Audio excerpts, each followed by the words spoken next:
October 9, 2022, sitting in the hangar with Tom Dwelle. And the question is, in 1990, when you were at the races, Reno Air Race, trying to win another championship with Tinker Toy in the T6 class, then you heard about a wrecked Sea Fury down at the other end, had belly landed, which was Blind Man's Bluff. Actually want to play 2 to be number 90, to be more correct, which eventually became Critical Mass. How at that moment, what were your thoughts seeing that airplane for the first time, and how did it all spiral into a bigger Critical Mass endeavor? Well, it had just come out of Redmond, Oregon on the way to the 1990 Reno National Championships, and the pilot could not get the gear up, nor could he get it back down.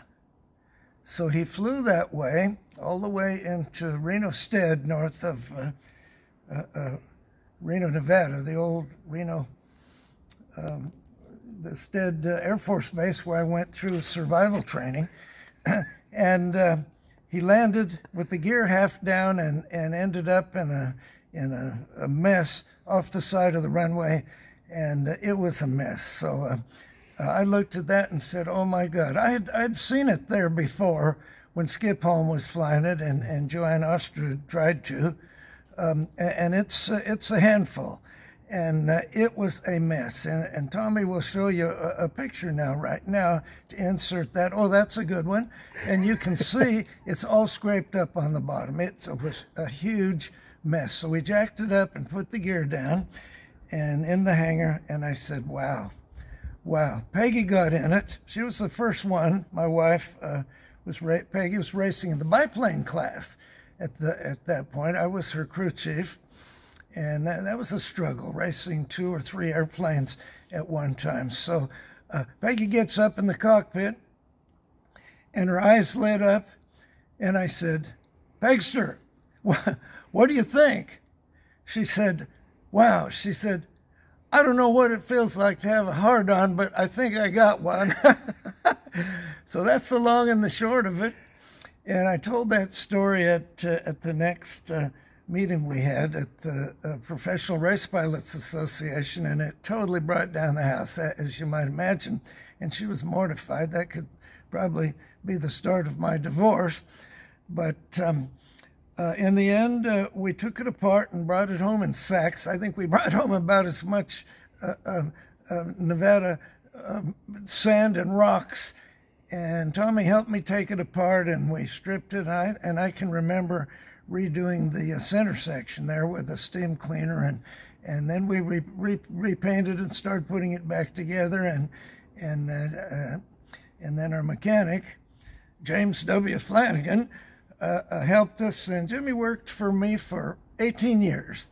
My God, he raised us. You know, he taught us electronics and hydraulics and sheet metal and painting and everything. So it was a marriage made in heaven. So you weren't afraid of the project? No, hell no. Because it was a hell of a project. Sure. And we hadn't done anything like that before. Not anything like that at all. But you know, I've been working on cars all my life. Started with a 41 Ford and worked right on up. Had a Mustang, a 67 Mustang Roadster, and boats. I had boats, race boats, and I had a lot of fun. So I was up to it, especially with Jimmy holding my hand, or more likely I was holding Jimmy's hand. That's right. We had Jimmy on board at that point through the Correct. racing, so he was on the payroll, and he understood a lot of stuff that we didn't. He was on the payroll. He didn't make a lot of money, but boy, he sure worked hard, and I've got blueprints and everything for every step of the way, and I think we totally overhauled that airplane 3 times. Finally, we took it apart, and it went down to Sanders to be reskinned, and I traded the stubby wings off for some stock wings. We had to redo those, so it's literally, thanks to you and Ken, Tommy and Ken, it's a brand new airplane, literally inside and out. We've got brand new state-of-the-art electronics in the back cockpit too, with the air data computer and everything. So it's totally the finest Sea Fury left in the world today. And it's original. It's only one of, I think, 6 original Sea Furies that were built as a two-seater, and there's no production in the middle. The cockpit is, the fuselage is all one unit. Everything else, the tail comes off, and well, the tail comes off of all of them, but there's no a break in the middle of the cockpit. So that's it, and we're totally happy. Ken did a wonderful thing, literally single-handedly. It's a beauty. Okay, bonus material here. I decided to look in the back of the hangar to see, I'm going to turn you around, to see if there are any original wreck pieces here. And that thing you see right there is a leading edge piece, complete with all the rock chips and everything from when it landed in Nevada. And if I can crawl up here, I'm up on a big shelf in the back of the hangar. Don't die, Tom. And this one is another one. That's the other leading edge piece that attaches to that one. Takes from bigger airfoil where your oil cooler would be to smaller where the normal airfoil is. Anyway, these are still as they were, dented, beat to shit from the crash in 1990. There's probably more of that stuff around. But anyway, those are unmolested from the original molesting. Oh, and one more.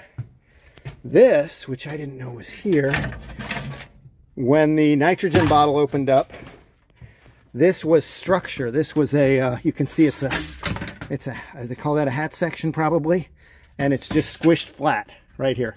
So when the nitrogen bottle opened up, it just, this was below it, and it squished everything down flat. And we could probably mate this piece up to the nitrogen bottle in the tower, and they would fit.